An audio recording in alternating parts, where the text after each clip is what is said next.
Everyone, आपका हार्दिक स्वागत है बिब्लियोफाइल डिजिटल सेंटर पर। हम लोग जो आज डिस्कस करने वाले हैं आरआरबी का जीएस सोल्यूशन करने वाले 28 नंबर का क्वेश्चन पेपर होगा, 50 क्वेश्चंस होंगे। वही सीरीज जो हम लास्ट टाइम से डिस्कस कर रहे हैं उसमें मैं हमेशा न्यू एक चीज़ लेके आता हूँ। अपन एलिमिनेशन मेथड कुछ ना कुछ हर वाले जो पेपर हो रहे हैं उन सभी में कुछ ना कुछ मैं नया लेकर आता हूँ। आज फिर से एक नया है। आज वन लाइनर क्वेश्चन होंगे, वन लाइनर होंगे जो आपके फैक्चुअल डिपेंड आपकी फैक्चुअल नॉलेज को चेक करने वाले हैं। जैसे कई बच्चे होते हैं कंसेप्चुअल नॉलेज का होना है, फैक्चुअल नॉलेज का होना, लेकिन आज जो सिलेबस अपन डिस्कस करेंगे, क्वेश्चन जो डिस्कस करेंगे वो फैक्चुअल ज़्यादा होंगे और दैनिक लाइफ से ज़्यादा रिलेटेड होंगे। सो स्टार्ट करते हैं। अपना पहला क्वेश्चन देखते हैं। आइए, पहला क्वेश्चन है भावर मैदानों को विकास हुआ है। भावर जो मैदान होते हैं उनका विकास कहाँ हुआ है? तो सबसे पहले ये समझते हैं कि भावर मैदान हैं कैसे, क्या होते हैं भावर मैदान। देखिए बच्चों, आपने देखा होगा नदियों को बहुत अच्छी तरीके से देखा होगा। नदियों में क्या होता है, जैसे मैंने कहा बच्चों ये नदी बह रही है ऐसे करके। अब नदी ये बच्चों बह रही है, नदी पानी ये गया, ठीक है। जब नदियों का ऐसे मुड़ाव जब आता है तो ऐसे ये भी बहती है। जब नदियां बह रही होती हैं तो अपने साथ क्या करते हैं बच्चों, कंकड़,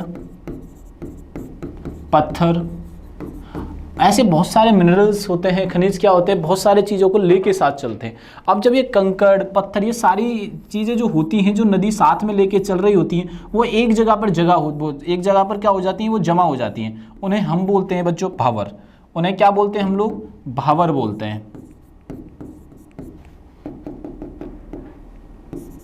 इन्हें क्या बोलते हैं बच्चों, भावर बोलते हैं। अब ये कंकड़ पत्थर जो जमा हो रहे हैं ये दलदली क्षेत्र नहीं बनाएंगे, बल्कि दलदली क्षेत्र इससे आगे बनेगा जिसको हम बोलते हैं तराई। इनको क्या बोलते हैं बच्चों, तराई बोलते हैं। भावर जो क्षेत्र होते हैं वो अनुपजाऊ क्षेत्र होते हैं। कैसे क्षेत्र होते हैं बच्चों, अनुपजाऊ क्षेत्र होते हैं। क्योंकि कंकड़ पत्थर यहाँ पर होंगे, वहाँ पर क्या होगा बच्चों, कंकड़ पत्थर वहाँ पर होंगे, वहाँ पर उपजाऊ चीज़ें की जा सकती हैं क्या, नहीं की जा सकती है। तो भावर एक अनुपजाऊ है। तराई जो है चीज़ है वो ध्यान रखना, तराई क्या है बच्चों, ये उपजाऊ होता है। ये दलदली क्षेत्र होता है, ये उपजाऊ जमीन होती है। ये कैसा क्षेत्र होता है, ये दलदली क्षेत्र होता है बच्चों। कैसा होता है, दलदली क्षेत्र होता है। और ये जो बनाने वाली चीज़ें होती हैं नदियों के निक्षेप, नदियों के किससे बनते हैं, ये नदियों के निक्षेप से बनते हैं। नदियाँ एक साथ आ रही होती हैं, ऐसे आ रही होती है, जब मुड़ाव आता है उनके दबाव से क्या बन जाते हैं, भावर और तराई, भावर और तराई जगह का क्या हो जाता है, निर्माण हो जाता है। तो इसमें देखिए हिमनदीय निक्षेप द्वारा, वायु निक्षेप द्वारा, झीलों में निक्षेप द्वारा या नदी के निक्षेप द्वारा। तो आंसर होगा बच्चों हमारा रिवर डिपॉजिट्स के द्वारा भावर का निर्माण होता है। और भावर हमेशा कंकड़ पत्थरों से बने होते हैं। तो यहाँ पर क्या होता है, ये अनुपजाऊ जमीनें होती हैं, यहाँ पर अच्छी तरीके से हम लोग खेती नहीं कर सकते हैं। आइए नेक्स्ट क्वेश्चन देखते हैं। जीविका प्रकार की खेती अपनाई जाती है। हमारे भारत देश में ज़्यादातर जो लोग हैं ना जीविका प्रकार की ही खेती करते हैं, अपने जीवन निर्वाह जिसको मैं बोल सकता हूँ। कैसे, ध्यान से देखिए आप लोग, जीवन निर्वाह कृषि, जीवन निर्वाह कृषि। जीवन निर्वाह कृषि का मतलब होता है मात्र जीवन यापन के लिए कृषि करना, जीवन यापन के लिए, जीवन यापन के लिए, जीवन यापन के लिए कृषि करना। एक नॉर्मल व्यक्ति की मैं बात करता हूँ, जैसे हम लोग क्या करते हैं, किसान जो लोग हैं हमारे समाज में, आपने देखा होगा कि भाई मैं इतनी उपजाऊ हो जाएगी चीज़ें कि मेरी बेटी की शादी हो जाए और बेटी की शादी हो जाए। तो हमारा जो किसान है वो इसी चीज़ पर डिपेंडेंसी करता है। उसके लिए रिजर्व के नाम पर कुछ ज़्यादा कुछ होता नहीं है। वह खेती जो जीवन पालन के लिए की जाती है उसे बोलते हैं हम जीवन यापन खेती या जीवन निर्वाह खेती। ये जो खेती की जाती है ज़्यादातर उन क्षेत्रों में की जाती है जहाँ जनसंख्या अधिक होती है बच्चों। कहाँ पे की जाती है, जहाँ पर जनसंख्या अधिक होती है। जब पॉपुलेशन ज़्यादा होती है तो कम पॉपुलेशन, ज़मीनें कम हैं। हमारे जैसे मैं यूपी की बात करता हूँ, एमपी की बात करता हूँ, यहाँ पे क्या है, ज़मीनें कम हैं, जनसंख्या ज़्यादा है। तो यहाँ पे सबसे ज़्यादा पार्ट क्या किया जाता है बच्चों, इसी जीवन निर्वाह, जीवन यापन कृषि जो होती है उसके लिए करते हैं। मैंने आपको एक बात रिपीट अगेन कर रहा हूँ कि ये ज़्यादातर हमारा किसान किस लिए जो कृषि उपजाऊ कर रहा है वो किस लिए कर रहा है कि मेरे बेटे की शादी के लिए पैसे इकट्ठे हो जाए, मेरी बेटी के लिए। जब अगर सूखा पड़ जाता है, ऐसी कोई घटना घटित हो जाती है जिसकी वजह से जो नेचुरली कोई घटना होती है जिससे वो किसान पूरी तरीके से हताश हो जाता है, तो ये जो कृषि की जाती है जो भारत के प्लेन्स क्षेत्रों में ज़्यादातर की जाती है। ये उपजाऊ ज़मीन में भी की जाती है, ये बात भी अपन को ध्यान रखनी है, उपजाऊ ज़मीन में की जाती है। तो उसके अकॉर्डिंग हमें आंसर देना है। पर्वतीय क्षेत्रों में नहीं बच्चों, ये नहीं होगा। समुद्री तट के क्षेत्रों में भी नहीं ऐसी प्रकार की खेती होती, ना ही पठारी क्षेत्रों में होती है। ये जो कृषि हो रही होती है वो डेल्टा वाले क्षेत्रों में होती है। बात समझ में आई कि नहीं आई? तो इस क्वेश्चन का जो आंसर हो जाएगा बच्चों क्या हो जाएगा, ए हो जाएगा। अब बात आती है सर हिल्स प्लेट्यू कोस्टल क्या है, मैं प्लेट्यू के बारे में बताता हूँ। समुद्र तट से मतलब है समुद्र के किनारे का क्षेत्र। समुद्र तट से मतलब क्या है बच्चों, समुद्र के किनारे का क्षेत्र। समुद्र के किनारे का जो क्षेत्र होता है, जैसे मैंने ये कहा बच्चों, ये भारत है, ये साउथ वाला पार्ट है, ये जो अरेबिक सी वाला पार्ट है, ये बे ऑफ बंगाल वाला जो पार्ट है, ये जो सारे क्षेत्र हैं बच्चों, ये जो सारे क्षेत्र हैं इन्हीं को बोलते हैं हम कोस्टल एरियाज। इन्हीं को क्या बोलते हैं बच्चों, इन्हीं को हम बोलते हैं कोस्टल एरियाज। ये बात आप लोग यहाँ से ध्यान रखना, मैं अगेन बता रहा हूँ, ये आप देख के होगा। सेकंड आया बच्चों डेल्टा। डेल्टा क्या होता है उसको समझते हैं, आइए। जैसे आपने नलियों को, नालियाँ जो होती हैं बच्चों उनको साफ करते हुए लोगों को आपने देखा होगा। नलियों को सॉरी नालियों को जब, या नलियाँ जब होती हैं या पाइप जब होते हैं, पाइपों में कचरा जमा हो जाता है या नालियों में कचरा जमा हो जाता है। जब नालियों में कचरा जमा हो जाता है तो हम लकड़ी से उसे साफ कर रहे होते हैं। आपने सुबह सुबह लोगों को देखा होगा, इवनिंग के समय देखा होगा, जब भी हम कचरा और पास देखते हैं तो हम कुछ कचरे को साफ करने लग जाते हैं। अब कचरे को जब साफ करने लग जाते हैं तो उसी प्रकार से क्या होता है, जैसे मैंने कहा कोई नदी बह रही है बच्चों, अब ये नदी बह रही है तो अपने साथ कचरा लेके आएगी। अपने साथ क्या होगा बच्चों, कचरा लेके आएगी। अब ये कचरा क्या हुआ, एक जगह पे जमा हुआ और धीरे धीरे धीरे धीरे ये बड़ा होता जा रहा है और यही किसका रूप ले लेता है बच्चों, डेल्टा का रूप ले लेता है। क्या ले लेता है बच्चों, डेल्टा का रूप ले लेता है। इसके जो इर्द गिर्द का जो क्षेत्र होता है वो उपजाऊ क्षेत्र होता है बच्चों। इसके इर्द गिर्द का जो क्षेत्र होता है वो कैसा होता है, एकदम उपजाऊ क्षेत्र होता है। ये बात ध्यान रखोगे आप लोग, ठीक है। तो हमारे क्वेश्चन का आंसर क्या हो गया बच्चों, जीविका कृषि की ज्यादातर कहाँ होती है, डेल्टाई क्षेत्रों में की जाती है। आओ नेक्स्ट चलते हैं। अफ्रीका को यूरोप से कौन अलग करता है, अफ्रीका को यूरोप से कौन अलग करता है। देखो मैं मैप बना के समझाता हूँ कैसे।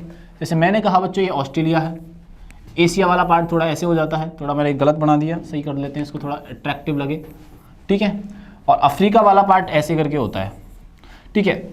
और यूरोप छोटा सा है। अब यूरोप क्या है बच्चों, छोटा सा है। अब यूरोप और यहाँ पे ना एक मेडिटेरियन सी पड़ता है इस जगह पर, जिसे हम क्या बोलते हैं, आपके ऑप्शन में दे रखा है भूमध्य सागर। इसको क्या बोलते हैं बच्चों, भूमध्य सागर बोलते हैं। ध्यान से देखिए, ये जो मैंने स्थिति बनाई है इसको बोलते हैं भूमध्य सागर। और इन्हीं को क्या करता है बच्चों, ये अलग करता है। जैसे मैंने कहा, इधर तो कहा बच्चों आपसे यूरोप, और इधर क्या कह रहा हूँ बच्चों आपसे अफ्रीका। अफ्रीका और यूरोप को जो अलग कर रहा होता है वो कौन होता है, भूमध्य सागर होता है। अफ्रीका एंड यूरोप को जो अलग कर रहा होता है वो कौन सा सागर होता है, मेडिटेरियन सी बोलते हैं, जिसको बोलते हैं भूमध्य सागर। अब आप ऑप्शन में देख सकते हो, अब यहाँ पे जो आता है बच्चों साउथ अमेरिका आता है और यहाँ पे जो आता है नॉर्थ अमेरिका आता है। ये बात भी आप लोग यहाँ से इनकी याद रख सकते हो। आइए तो आप ध्यान से देखिएगा, भूमध्य सागर इसका ज्यादा करेक्ट आंसर होगा। तो अफ्रीका को यूरोप से जो पृथक करता है वो भूमध्य सागर होता है। चले नेक्स्ट क्वेश्चन पर आइए। निम्न में से कौन सी नदी अवमृदा जल द्वारा पुण्य भरी जाती है, अवमृदा जल द्वारा पुण्य भरी जाती है। अब बात करते हैं बच्चों कौन सी नदी है जो इसका यह काम कर रही होती है, दामोदर है या गोदावरी है, दामोदर है या कृष्णा है। तो इस क्वेश्चन का जो आंसर होगा वो नर्मदा नदी हो जाएगा, ठीक है। अगर आप क्वेश्चन को ढंग से पढ़ते हैं ना, ढंग से पढ़ते और थोड़ा क्वेश्चन में चेंज आता तो दामोदर भी इसका आंसर हो जाता। लेकिन जो ज़्यादा सही आंसर होगा, अगेन मैं रिवाइज कर रहा हूँ, जो ज़्यादा सही आंसर है वो नर्मदा है।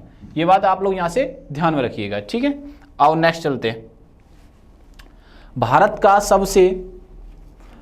का सबसे उत्तर में अक्षांश है, सबसे जो नॉर्थ ईस्ट है और लैटिट्यूड है वो कौन सा है बच्चों, ये हमसे पूछा गया है। जैसे मैं आपसे बात करता हूँ, ये देखो, ये थोड़ा ये देखिए,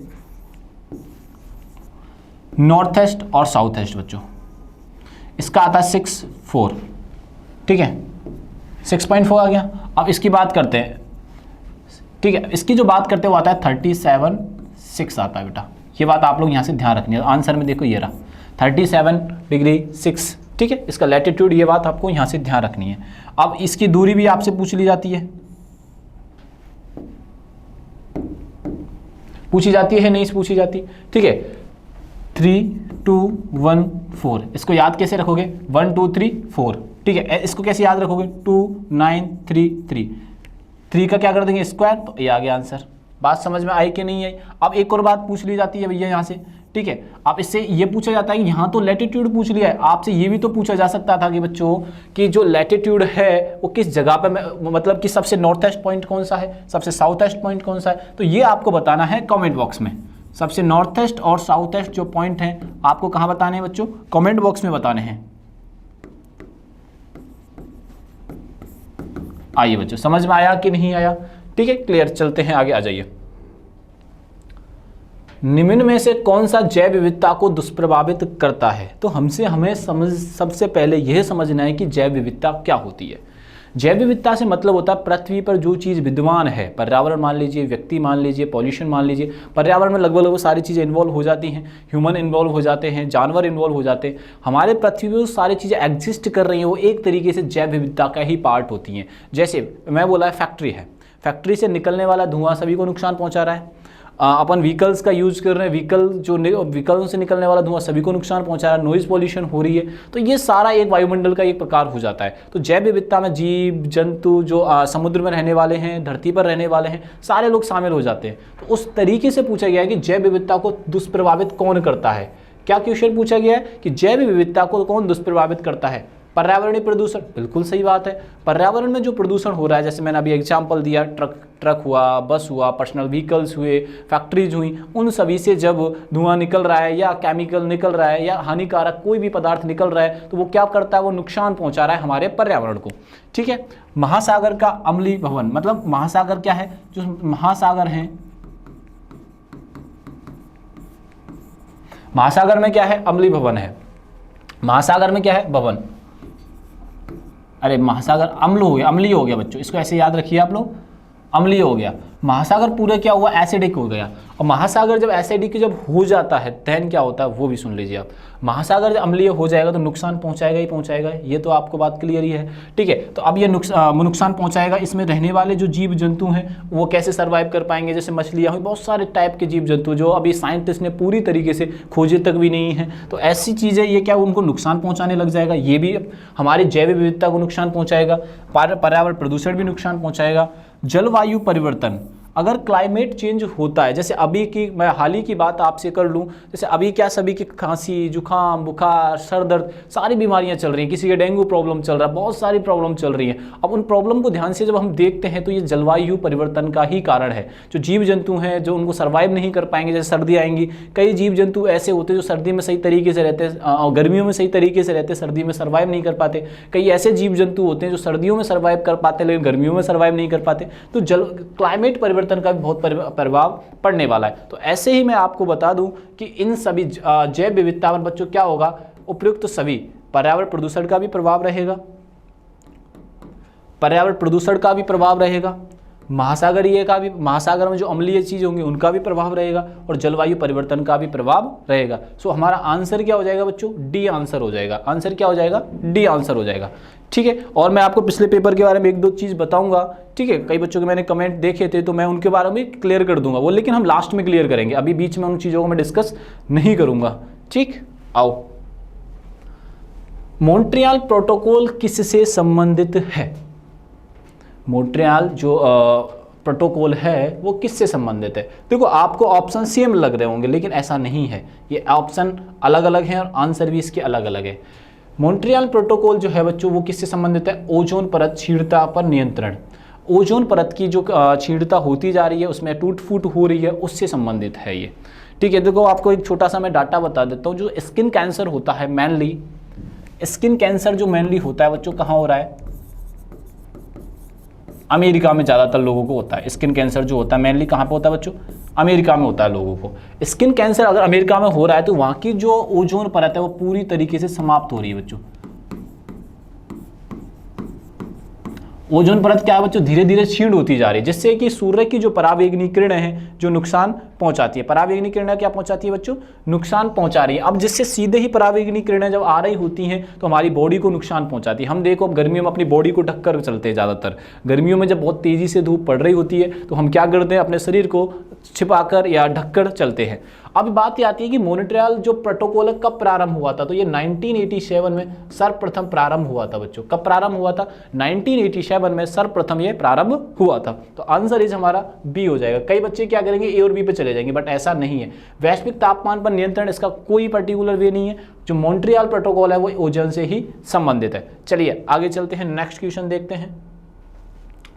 निम्नलिखित में से कौन सा उत्सव पैगंबर मोहम्मद के जन्मदिन पर मनाया जाता है? प्रोफेट मोहम्मद जो इस्लामिक रिलीजन से संबंध रखते हैं, उनके नबी कहे जाते हैं, उनका जन्म कब होता है? मैं आपको लिटरली बता दूं, इनके जन्मदिन को मनाने की जो परंपरा सबसे पहले जो प्रारंभ होती है वो मिस्र में होती है, ना कि सऊदी अरब में होती है। लिटरली आपको ये चीज़ जानकर हैरानी होगी कि पैगंबर मोहम्मद का जन्मदिन पहली बार सऊदी अरब में ना मनाकर मिस्र में मनाया गया था। पहली बार कहाँ पे मनाया गया था? मिस्र में पहली बार इनका जन्मदिन मनाया जाता है। सऊदी अरब में इनका जन्म होता है मक्का के अंदर, 570 में इनका जन्म होता है, और इनके जन्म को एक बहुत ही बड़े उत्सव के रूप में मनाया जाता है। तो इनका जो होता है ईद अल मिलाद उन नबी, एक्चुअल में मिलाद उन नबी है, ये मिलाद उन नबी, याद रखोगे तो मिलाद उन नबी बी आंसर हो जाएगा इसका। पैगंबर मोहम्मद का जो जन्म हुआ था मक्का में हुआ था, ठीक है। और सबसे पहले जो वर्ल्ड डे मनाया गया था, सबसे पहले इनका वर्ल्ड डे, सबसे पहले इनका वर्ल्ड डे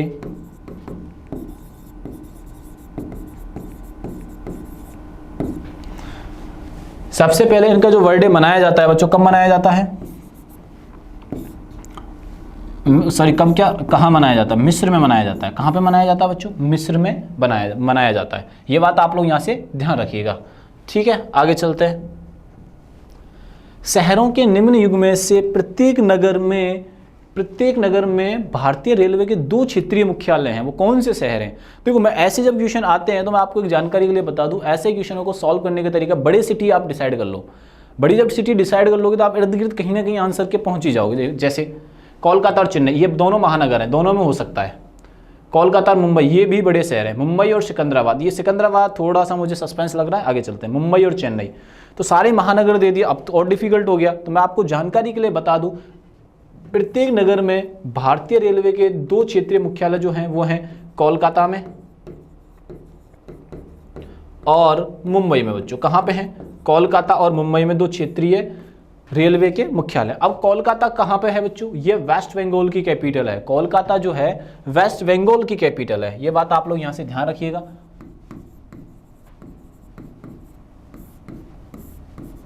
ठीक है। कोलकाता वेस्ट बंगाल,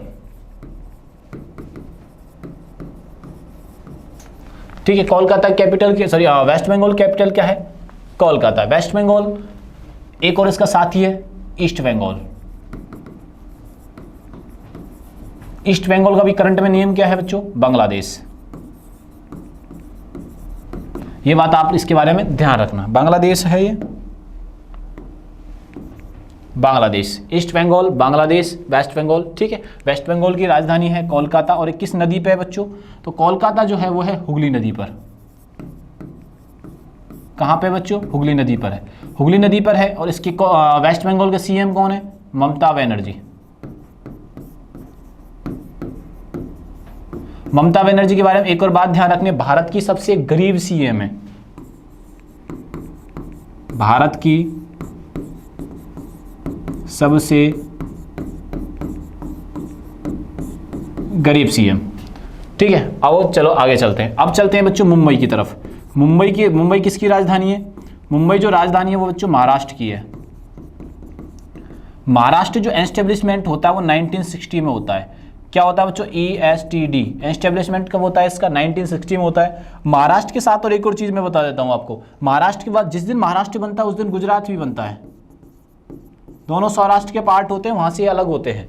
आओ, मुंबई को किसके नाम से और जाना जाता है? 7 आइसलैंड सिटी के नाम से जाना जाता है।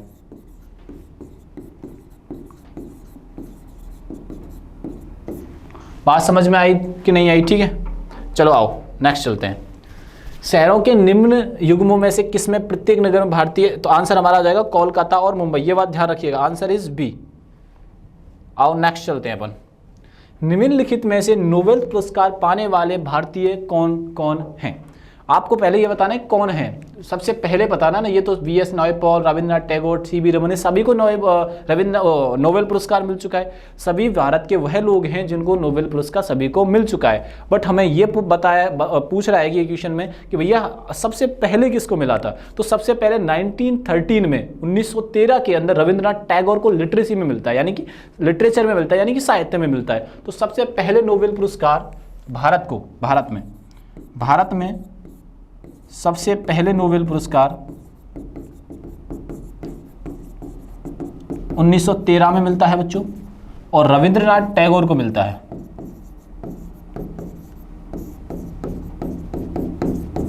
रविंद्रनाथ टैगोर को मिलता है। ठीक है, आओ नेक्स्ट चलते हैं, थोड़ा सा और एलोबरेट करते हैं। मदर टेरेसा को भी मिला हुआ है, मैं इनके बारे में बता देता हूं। मदर टेरेसा को पीस में मिला हुआ है। ठीक है, सी.वी. रमन को फिजिक्स में मिला हुआ है। ठीक है, ये बात इनके बारे में ध्यान रखनी है। ठीक है, अब सुनिए, अपन बात करेंगे नोबेल पुरस्कार के बारे में। नोबेल पुरस्कार 2024 की घोषणा हो चुकी है बच्चों। अगर आप करंट से, मैं क्लासेस में करवा दूंगा जल्दी ही। नोबेल पुरस्कार 2024 की घोषणा हो चुकी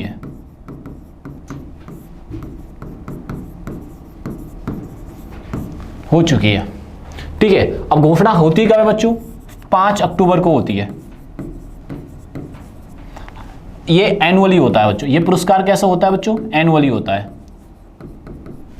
कैसा होता है बच्चों? ये पुरस्कार एनुअली होता है। ठीक है, ये अनाउंसमेंट है, घोषणा की। अगर ये गिवन होगा तो गिवन कब किया जाता है बच्चों?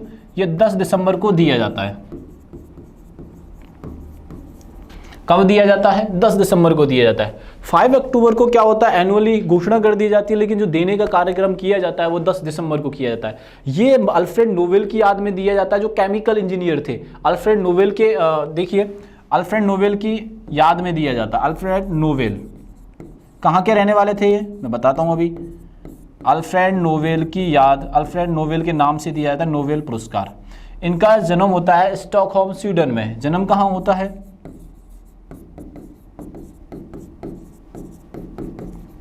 स्टॉकहोम, स्वीडन में होता है। बात समझ में आई क्या नहीं आई? ये बात इनको पहली बार, हाँ एक और चीज, पहली बार जो नोबेल पुरस्कार देने प्रारंभ किए गए थे, पहली बार नोबेल पुरस्कार 1901 में प्रारंभ होते हैं। पहली बार नोबेल पुरस्कार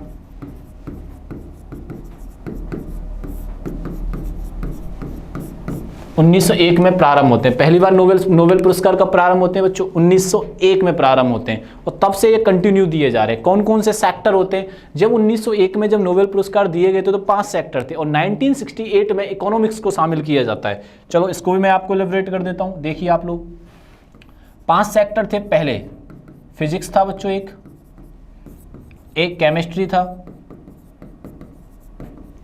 ठीक है, फिजिक्स था, केमिस्ट्री था। इसके अलावा क्या था सर? पीस था। एक बच्चों मेडिसिन था। एक कौन सा था बच्चों? लिटरेचर था। एक कौन सा था बच्चों? लिटरेचर था। अब चलते हैं थोड़ा सा आगे। फिजिक्स, केमिस्ट्री, पीस, मेडिसिन और लिटरेचर, ये सारे। अब जब लास्ट में सबसे शामिल किया जाता है इन 1968 में जो प्रारंभ होता है, वो कौन सा प्रारंभ होता है बच्चों? वो होता है इकोनॉमिक्स। कौन सा प्रारंभ होता है? इकोनॉमिक प्रारंभ होता है 1968 में। तो 5 सेक्टर आप अब अगर नोटिस कर रहे हो, यहां पे मैंने सभी सेक्टर यानी कि सभी सब्जेक्टें लिख दी हैं, लेकिन एक सब्जेक्ट नहीं लिखी, मैथ्स।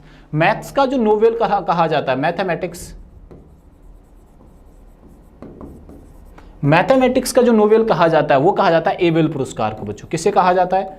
एबेल पुरस्कार को कहा जाता है। इनके बारे में एक बेसिक नॉलेज है, ये आपको यहाँ से ध्यान रखनी है। अभी 2024 की अनाउंसमेंट हो चुकी है, जल्द ही मैं क्लास लेके आऊँगा तो आपको वो सारी इन्फॉर्मेशन बच्चों वहाँ पे एलोबरेट में कर दूंगा। ठीक है, आइए नेक्स्ट चलते हैं। इस क्वेश्चन का हमारे का आंसर क्या हो गया?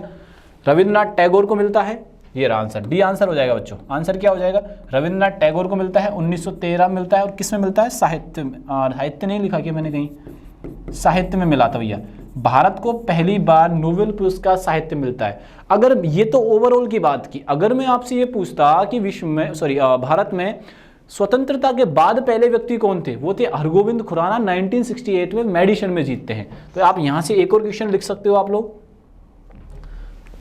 कि स्वतंत्रता के पश्चात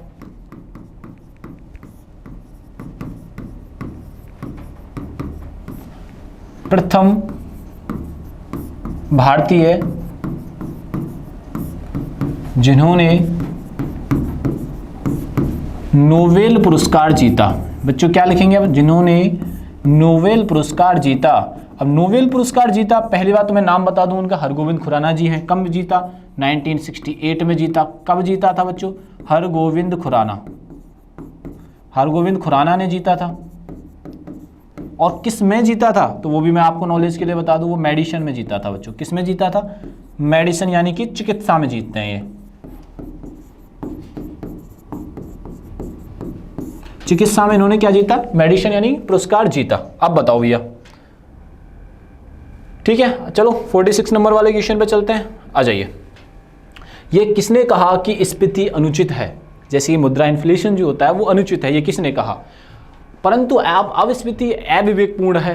ये दोनों में से अस्फीति बुरी है। दोनों ही स्थिति में किसी अगर अगर आप कोई चीज़ लेके आ रहे हैं या बाजार में किसी की मूल्य दर बहुत ज़्यादा हो जाती है और किसी की मूल्य दर बहुत कम हो जाती है, तो ये दोनों ही हमारे देश के लिए, इस देश की इकोनॉमी के लिए, पूरे वर्ल्ड के लिए खराब है। तो ये किसने स्टेटमेंट दी? तो ये किसने स्टेटमेंट दी? जे.एम. कीन्स ने दी थी बच्चों। ये स्टेटमेंट देने वाले व्यक्ति कौन थे? जे.एम. कीन्स थे, जिन्होंने ये स्टेटमेंट दी थी। ये क्लियर हुआ कि नहीं हुआ? चलो नेक्स्ट चलते हैं और नेक्स्ट अपना क्वेश्चन देखते हैं। और स्टेटमेंट ये जरूर याद रख लेना कब दी थी, वो 1913 में दी थी। अमर्त्य सेन, अगर नोबेल के मैंने नाम बताया ना, ये भी नोबेल विजेता है भारत के, ठीक है। ये देखो जे.एम. कीन्स ने कब स्टेटमेंट दी थी? 1913 में दी थी। और 1913 में अभी बात करके आए रविंद्रनाथ टैगोर के बारे में। ऐसे आप डेटों को लिंक करने की कोशिश किया करो।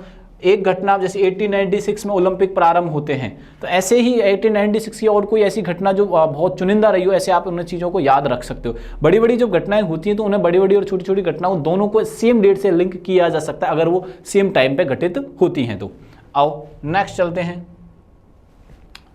Which of the following is not an instrument of credit control used by the central bank? Central bank से मतलब है यहाँ पे आरबीआई।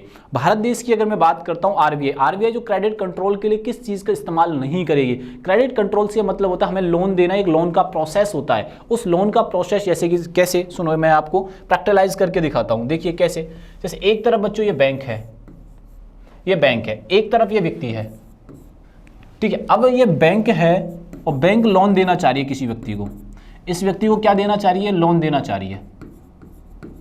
तो लोन के लिए क्या क्या क्राइटेरिया होंगे इस व्यक्ति को लोन देने के लिए? अब इस पूरे पूरी प्रोसेस को हम बोलते हैं क्रेडिट कंट्रोल। इसको क्या बोलते हैं बच्चों? क्रेडिट कंट्रोल बोलते हैं। क्रेडिट कंट्रोल से मतलब है जो लोन देते समय या लेते समय जिन सभी चीज़ों का यूज किया जा रहा है, उस पूरी प्रोसेस को हम क्रेडिट कंट्रोल बोलते हैं। बैंक के आरबीआई समझिए आप, मैं नाम भी लिख देता हूँ, आरबीआई समझ लीजिए इस क्वेश्चन के अकॉर्डिंग।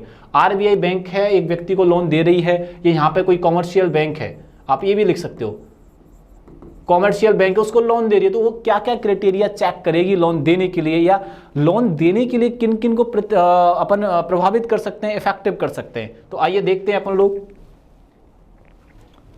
निम्न में से कौन सा केंद्रीय, अरे हाँ ऑप्शन पढ़ना है, क्वेश्चन तो पढ़ चुके, ऑप्शन पढ़ना था, ठीक है। आइए, बैंक दर बिल्कुल इफेक्ट करेगी भैया। बैंक रेट अपन इंटरेस्ट जो लेंगे या देंगे, वो बैंक रेट जो होगा, इंटरेस्ट जो होगा एक तरीके से, वो तो पूरी तरीके से इफेक्ट ही करेगा।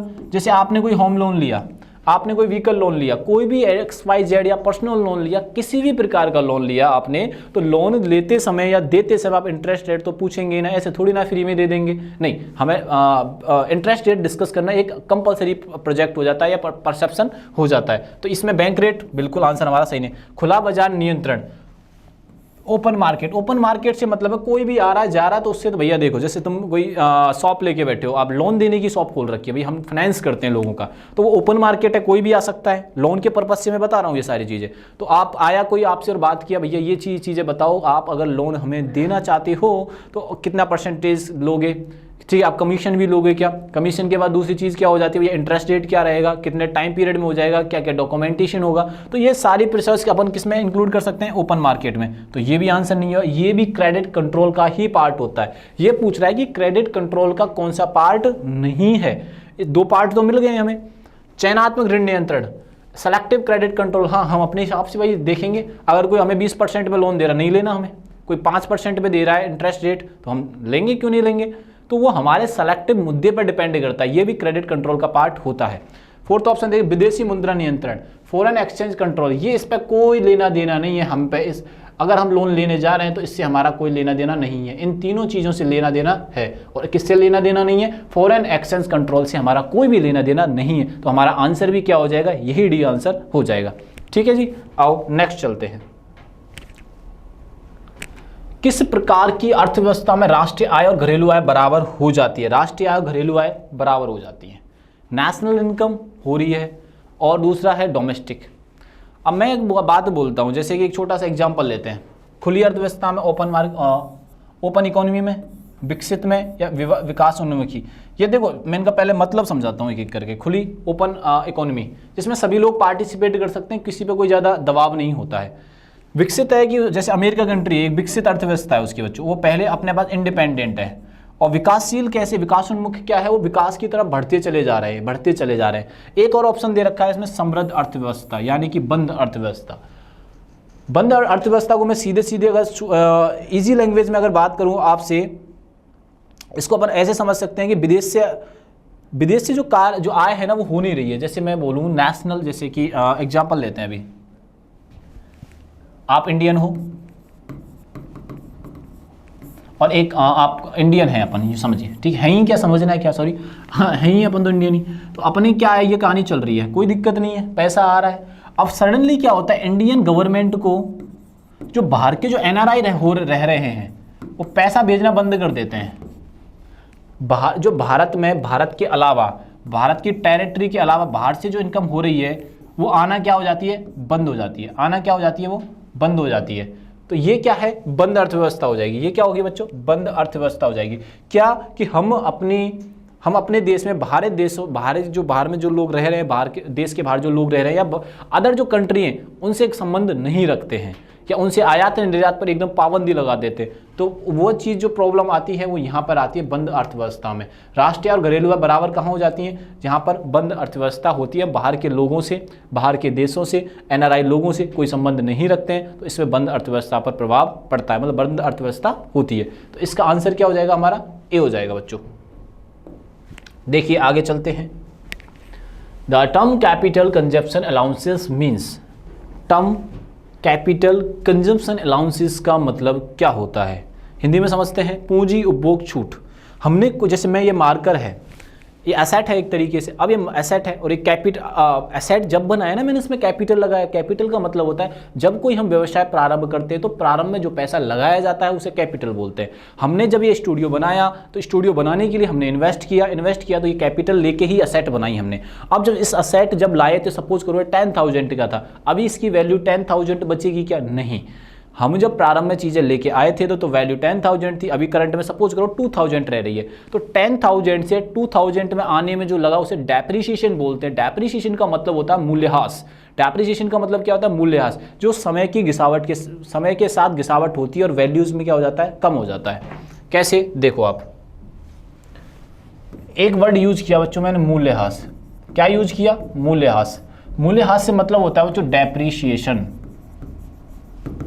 इसका मतलब होता है समय के साथ गिरावट, समय के साथ गिरावट होना, समय के साथ गिरावट होना। ठीक है, जैसे मैंने अभी मार्कर का लिया, या आप कोई भी एक गैजेट्स यूज कर रहे हो, वॉच यूज कर रहे हो, फोन यूज कर रहे हो, XYZ आप बुक्स यूज कर रहे हो, सभी में एक समय के साथ गिरावट होती है। जैसे मैं व्हीकल की बात कर लूँ, अगर आप कोई स्कूटी लेकर आए या कोई 4 व्हीलर लेके आए, जब वो 4 व्हीलर लेके आते हैं तो सपोज करो 10 लाख की आपने खरीदी, तो जैसे आप परचेज करेंगे 1 लाख तो डाउन हो जाएंगे, बोला नहीं भाई मैं तो नहीं लेके आऊँगा, तेरे को देना है तो 9 लाख में मेरे को दे सकता है। तो इमरजेंसी है तो वो बात उनकी प्रॉब्लम है जो आप सेल और परचेज कर रहे हैं, तो उसके मूल्य में जो गिरावट आई है। अब सपोज करो मैं कोई गाड़ी लेके आया, 4 व्हीलर लिया, आफ्टर 2 ईयर्स बाद उसे सेल कर रहा हूँ, तो उसके 2 साल के अंदर जो उसके मूल्य में जो गिरावट आई है उसी को हम डेप्रिसिएशन बोलते हैं। और वही चीज़ यूज होती है बच्चों, समय के साथ गिरावट होना, या ऐसे बोल सकते हो समय के साथ मूल्य में गिरावट, समय के साथ मूल्य में गिरावट, मूल्य में गिरावट। इसी को क्या बोलते हैं बच्चों हम लोग? मूल्यह्रास बोलते हैं। इसी को क्या बोलते हैं हम लोग? मूल्यह्रास बोलते हैं। क्लियर हुआ कि नहीं हुआ? ठीक है, तो अभी इसमें देखते हैं कहां पे ये चीजें दे रखी हैं। आओ, आय का एक अंश उपभोग के लिए प्रयुक्त नहीं, पूंजीगत परिसंपत्तियों के लिए नहीं, पूंजीगत वस्तुओं का मूल्यह्रास, डेप्रिसिएशन वैल्यू और कैपिटल गुड्स। कैपिटल गुड्स पर क्या होता है? डेप्रिसिएशन होता है, तो term of capital consumption allowances का क्या होता है? मीन होता है। क्लियर हुआ कि नहीं हुआ? तो आंसर इज सी। ठीक है ना। नीचे वाला ऑप्शन भी बता देता हूं आपको, डी वाला, उपभोग वस्तुओं के उत्पादन के लिए मशीनरी खरीदने में प्रयुक्त निधि। हमें अपने उपभोग के लिए कोई मशीनरी खरीदनी है तो उसके लिए तो कैपिटल खर्च करनी पड़ेगी। मैं आपको बताया था, जब कोई हम बिजनेस प्रारंभ करते हैं तो प्रारंभ में जो बिजनेस में पैसे लगाए जाते हैं, रुपए, धन, संपत्ति जो यूज कर रहे होते हैं, उसे हम कैपिटल बोलते हैं। तो आंसर इज सी। चलिए नेक्स्ट चलते हैं।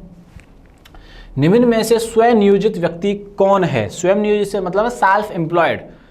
ठीक है, जैसे मैं डॉक्टर, अभी आप गूगल करेंगे तो सेल्फ एम्प्लॉयड में क्या नाम आएगा? डॉक्टर आएगा, इंजीनियर आएगा, ये सारे सेल्फ एम्प्लॉयड होते हैं। बट सेल्फ एम्प्लॉयड तब होते हैं जो अपने लिए वो काम कर रहे हो। बोले सर आप भी तो टीचर हो, आप भी अपने लिए काम कर रहे हो। नहीं, मैं अपनी संस्था के लिए काम कर रहा हूँ। ठीक है, I am not a self employed. Self employed होता है कोई व्यक्ति अपनी संस्था के लिए काम कर रहा होता है। जैसे स्कूल में पढ़ाने वाला अध्यापक, ये सेल्फ एम्प्लॉयड नहीं है। अस्पताल में नियुक्त डॉक्टर, ये सेल्फ एम्प्लॉयड नहीं है, क्योंकि ये अस्पताल के लिए काम कर रहा है। स्कूल अध्यापक स्कूल के लिए काम कर रहा है, डॉक्टर अस्पताल के लिए, रेलवे कर्मचारी रेलवे के लिए काम कर रहा है, और व्यवसायी अपने लिए काम कर रहा है, व्यापारी। तो आंसर क्या हो जाएगा हमारा? डी ऑप्शन हो जाएगा। ऑप्शन क्या हो जाएगा? डी। इंजीनियर जो एक फैक्ट्री में काम कर रहा है, वो दूसरे की फैक्ट्री में काम कर रहा है, और दूसरे की फैक्ट्री में जब हम काम कर रहे होते हैं तो हम सेल्फ एम्प्लॉयड नहीं होते, हम क्या होते हैं? एम्प्लॉय होते हैं। सिर्फ हम क्या होते हैं बच्चों? एम्प्लॉय। जैसे अध्यापक स्कूल में है तो अध्यापक अभी एम्प्लॉय है, एम्प्लॉयर कौन है? स्कूल का ओनर। ये स्कूल का अगर ओनर आता तो ये सेल्फ एम्प्लॉयड होता। अस्पताल में सेल्फ एम्प्लॉयड है अस्पताल का ओनर, बल्कि डॉक्टर साहब क्या है? अपने एम्प्लॉय हैं। रेलवे कर्मचारी, साफ साफ बोल रहा है भैया, रेलवे कर्मचारी रेलवे के लिए काम कर रहा है, तो यहाँ साफ साफ इसने मेंशन किया है कि व्यवसाय या व्यापारी, कारोबारी। तो आंसर इज डी। चलो नेक्स्ट चलते हैं। अनुच्छेद 357 के अंतर्गत आपात स्थिति की घोषणा पर राज्य का शासन कौन करता है? अगर इसमें राष्ट्रपति ऑप्शन होता तो एक मिनटों में लगा देते, बोला लो जी लो जिंदगी, राष्ट्रपति आंसर है। लेकिन राष्ट्रपति ऑप्शन में नहीं है, तो करना क्या है? वो बात है प्रधानमंत्री, मुख्यमंत्री, राज्यपाल, उच्च न्यायालय, मुख्य न्यायाधीश। जब इसमें बोला गया है कि आपात स्थिति की घोषणा की जाती है तो राज्य का जो टॉप लीडर होता है वो होता है गवर्नर, राज्यपाल। कौन होता है? राज्यपाल, गवर्नर होता है। ठीक है, तो हमेशा ध्यान रखना आपातकालीन की स्थिति में राज्यपाल, आपातकालीन स्थिति में कौन हो जाता है मालिक किसी भी स्टेट का? तो वो होता है राज्यपाल, ना कि सीएम होता है। क्लियर है? चलो आओ, अगर राष्ट्रपति होता तो वो थोड़ा ऑप्शन चेंज करना पड़ता, उसके अकॉर्डिंग हम बात करते। तो अभी हमारे आंसर क्या हो जाएगा बच्चों? गवर्नर हमारा आंसर हो जाएगा। ठीक है, आइए नेक्स्ट चलते हैं। पिछड़े वर्गों की राष्ट्रीय आयोग किस वर्ष स्थापित किया गया था? पिछड़े वर्गों के लिए जो राष्ट्रीय आयोग की घोषणा की गई थी वो कब की गई थी बच्चों? तो वो कब की गई थी? 1993 में पिछड़े आयोग की घोषणा या गठन किया गया था। तो आंसर क्या रखोगे बच्चों यहाँ से? 1993। चलिए नेक्स्ट चलते हैं। भारतीय संघ की राजभाषा क्या है? भारतीय जो देश है हमारा, उसकी राजभाषा क्या है? Official language of the Indian union is, तो यह है भैया देवनागरी लिपि में हिंदी और अंग्रेजी, हिंदी, अंग्रेजी और उर्दू। जो हमारी जो यूनियन लैंग्वेज, सॉरी भारतीय संघ की जो लैंग्वेज है देवनागरी लिपि में क्या है? हिंदी है।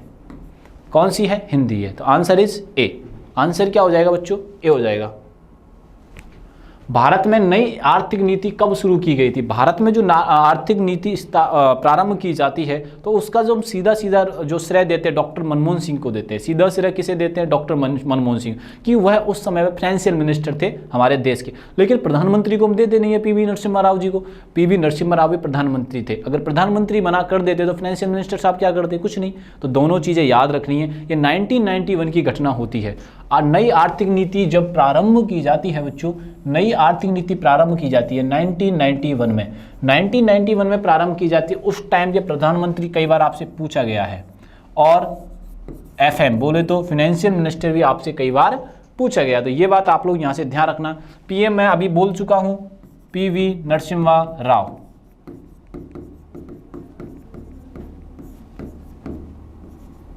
ठीक है, और एफएम यानी कि फाइनेंशियल मिनिस्टर कौन थे? डॉक्टर मनमोहन सिंह।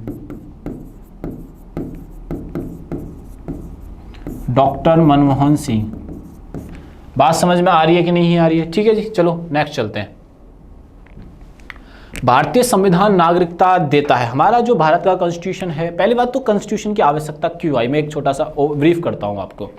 हम अंग्रेजों के अंडर में काम कर रहे थे, लेकिन अंग्रेजों ने हमारे जो भारतीय लोग थे उनके अधिकार छीन रखे थे, मतलब ऐसे अधिकार नहीं दे रखे जो एक्चुअल में उनके पास होने चाहिए थे। तो अगर मैं सीधी लैंग्वेज में आपसे बोलूँ कि भैया भारतीय संविधान बनाने की आवश्यकता इसलिए आती है कि भारतीयों को अधिकार नहीं थे, और जो कानून बनाए हुए थे वो अंग्रेजों ने अपने अनुसार से बनाए हुए थे। उनमें जो इंपॉर्टेंस दी जा रही थी वो अंग्रेजों को थी, भारतीय लोगों को नहीं थी। उस गलती को सुधारने के लिए भारतीय जो प्रताड़ित हो रहे थे, जो उनके अधिकारों का जो हनन हो रहा था, उन सबको रोकने के लिए एक नई किताब लिखी जाती है, नए कानून लिखे जाते हैं, जिन्हें हम भारतीय संविधान कहते हैं। उन्हें क्या कहते हैं हम लोग? भारतीय संविधान कहते हैं। अब भारतीय संविधान कहा गया है, आप यहाँ पर जन्म के आधार पर, ठीक है, भारतीय नागरिकता दे सकते हैं हम, जन्म के आधार पर दे सकते हैं, निवास के स्थान पर दे सकते हैं, नगरीकरण के स्थान पर नगरीकरण या के आधार पर दे सकते हैं। नागरिकता देने के लिए भारत में सारे औपचारिक चीज़ें हैं, जन्म के आधार पर भी देंगे, निवास के आधार पर या नगरीकरण के स्थान पर भी हम दे सकते हैं, नेचुरलाइजेशन के हिसाब से। ठीक है, अब आंसर क्या हो जाएगा हमारा? डी, क्योंकि चारों ऑप्शन इसमें शामिल हैं। चारों ऑप्शन क्या है बच्चों? शामिल हैं, और चारों ही हमारे आंसर हो जाएंगे, तो आंसर इज डी हो जाएगा। ठीक है, और नेक्स्ट चलते हैं अपन। किसने मोहम्मद बिन तुगलक की पदवी धारण की और 1325 में दिल्ली का शासक बना? गयासुद्दीन का पुत्र होता है, जिसको हम बोलते हैं उल्लुग खां। दूसरा नाम होता है जूना खान, तीसरा नाम होता है मोहम्मद बिन तुगलक। ठीक है, इसमें नाम दे रखा है जूना खान। इसको हम उल्लुग खां के नाम से भी जानते हैं। किसके नाम से भी जानते हैं? उल्लुग खां के नाम से भी जानते हैं। इसको जूना खान के नाम से भी हम लोग जानते हैं। और पुत्र किसका था? ये गयासुद्दीन तुगलक का था।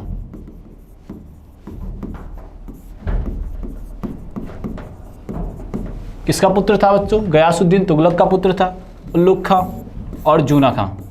ठीक है, ऐसे बाद में किस नाम से जाना जाता है? मोहम्मद बिन तुगलक के नाम से जाना जाता है। मोहम्मद बिन तुगलक के नाम से जाना जाता है। तो आंसर क्या हो जाएगा बच्चों? ए आंसर हो जाएगा।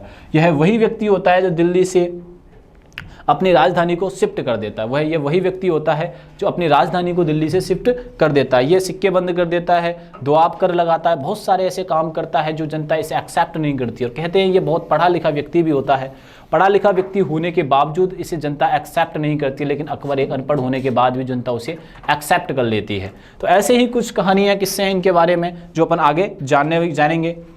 ठीक है, अब चलते हैं आगे।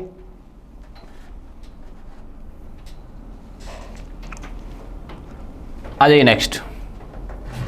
औरंगजेब द्वारा किस सिख गुरु की हत्या की गई थी? औरंगजेब के द्वारा किस सिख गुरु की हत्या की जाती है? तो औरंगजेब के द्वारा तेग बहादुर की हत्या की जाती है। उन्हें यह कहा जाता है कि औरंगजेब साहब कहते हैं कि भैया या तो आप इस्लाम को कबूल कर लीजिए, अगर आप इस्लाम को कबूल करना नहीं चाहते हैं तो कोई ऐसा चमत्कार कीजिए कि हम आपकी बात मान लें। लेकिन तेग बहादुर साहब क्या करते हैं? तेग बहादुर का कहना यह था कि मैं अपनी कम्युनिटी को, मैं अपने धर्म को नहीं छोड़ सकता हूं, मैं अपने लोगों को नहीं छोड़ सकता हूं। इसीलिए ये औरंगजेब साहब क्या करते हैं? औरंगजेब उनका कत्लेआम कर देते हैं और सर क्या करते हैं? धड़ से अलग कर देते हैं। तो औरंगजेब द्वारा किस गुरु की हत्या की गई थी? तेग बहादुर साहब की हत्या की गई थी। कब की गई थी? वो कौन से थे? धर्मगुरु थे, 9th नंबर के ये धर्मगुरु थे। ठीक है, इन्होंने कश्मीर के हिंदुओं को बचाने के लिए, वह अपनी कम्युनिटी, सिख कम्युनिटी को बचाने के लिए, अदर कोई सिख कम्युनिटी को बचाने के लिए सारे ये क्या करते हैं बच्चों? अपने कार्य करते हैं। लेकिन ये इस्लाम में कन्वर्ट नहीं होते औरंगजेब के कहने पर। औरंगजेब क्या कर देता है? इनकी हत्या कर देता है। क्लियर हुआ कि नहीं हुआ? तो आंसर इज सी। भारत में स्वशासन का आंदोलन शुरू किया। भारत में स्वशासन यानी होम रूल का जो प्रारंभ होता है वो कौन प्रारंभ करता है? तो होम रूल आंदोलन शुरू करने के लिए एनी बेसेंट और तिलक द्वारा ये पहल की जाती है। ये क्या किया जाता है? एनी बेसेंट और तिलक के द्वारा की जाती है। ये लोग चाहते हैं होम रूल के माध्यम से कि हमारे देश में स्वशासन लागू हो, हम अपने स्वशासन, अपने अधिकार में कार्य करें, ना कि हम अंग्रेजों के अंडर में कार्य करें। लेकिन उस टाइम के सिनेरियो कुछ ऐसे बनते हैं कि इनका कुछ बस नहीं चलता है। हमारे से यही क्वेश्चन पूछा गया है कि होम रूल का शुरू आंदोलन किसने किया था? तो जो होम रूल की प्रारंभ करता है वो व्यक्ति होते हैं बच्चों एनी बेसेंट और तिलक के द्वारा ये कार्य प्रारंभ किया जाता है। तो आंसर इज बी हो जाएगा। 19वीं शताब्दी में हिंदू पुनर्जागरण के लिए कौन से व्यक्ति को श्रेय दिया जाता है? हिंदू धर्म के पुनर्जागरण के लिए, हिंदू धर्म में परिवर्तन करने के लिए, हिंदू धर्म के जागरण में कौन सबसे ज़्यादा अपना हक रखता है, अपना आंदोलन करता है, अपने भूमिका निभाता है, वो कौन से व्यक्ति होते हैं? ये हमसे पूछा गया है। तो ढंग से देखेंगे, स्वामी दयानंद, स्वामी विवेकानंद, गुरु शंकराचार्य, राजा राममोहन राय। 19वीं सदी में जो सबसे बड़ा योगदान करते हैं, जो वेदों के अनुसार धर्म, भारतीय धर्म यानी हिंदू धर्म को चलाते हैं, उन व्यक्तियों का नाम था स्वामी विवेकानंद जी। स्वामी विवेकानंद ने जो हिंदू धर्म के बारे में जो ज्ञान दिया वो वेदास के अकॉर्डिंग दिया था, यानी वेदों के अकॉर्डिंग, वेदों के अनुसार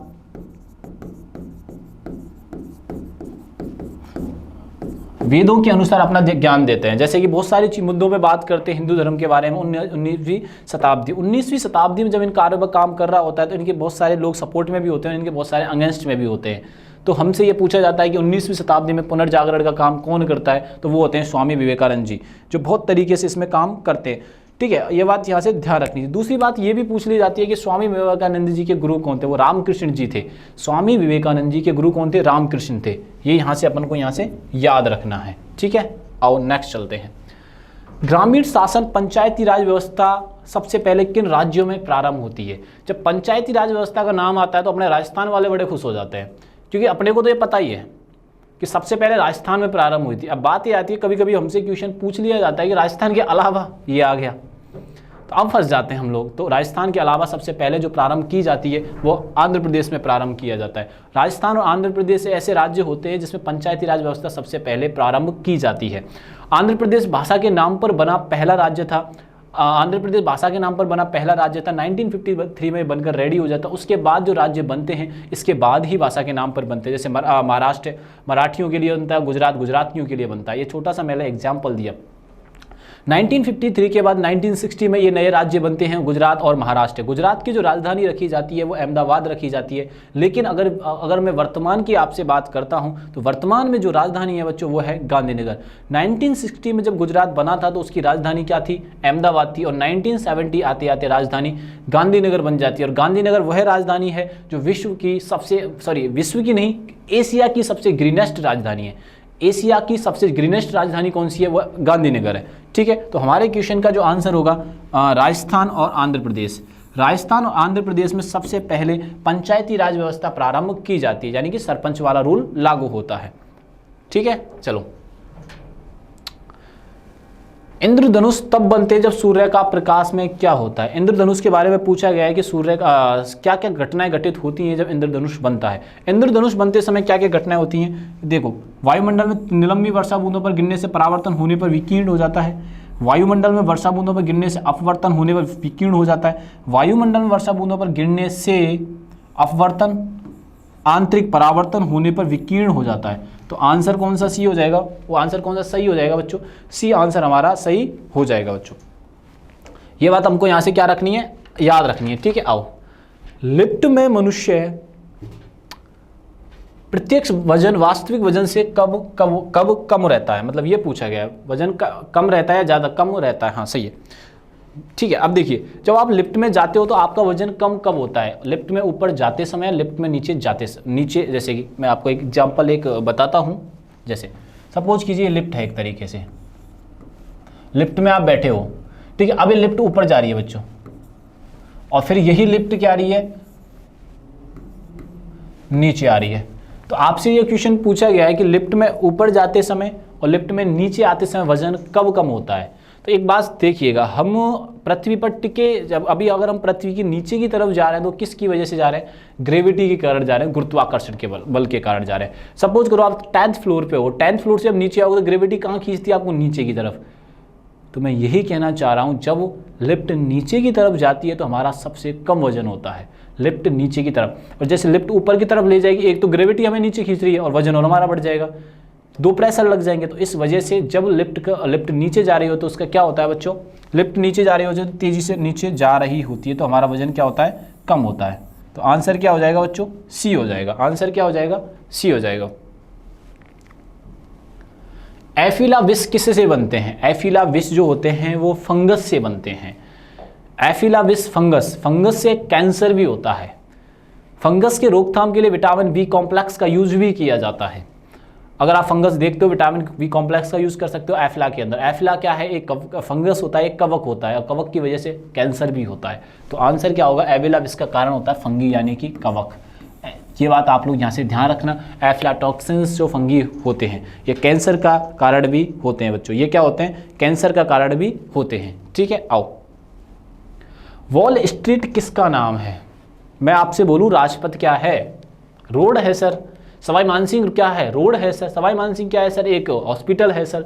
सवाई मानसिंह क्या है सर? एक स्टेडियम का नाम भी है। इंदिरा गांधी क्या है सर? एक स्टेडियम का नाम है। सुभाष चंद्र, सॉरी इंदिरा गांधी, मैं एयरपोर्ट की बात कर रहा हूँ, नॉट स्टेडियम की।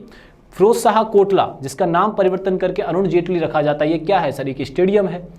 तो ऐसे ही पूछा गया है कि भैया वॉल स्ट्रीट किसका नाम? वॉल स्ट्रीट एक रोड है, उसके इर्द गिर्द ना इंडिया के क्या, वर्ल्ड के, अमेरिका के टॉपेस्ट स्टॉक एक्सचेंज अवेलेबल है।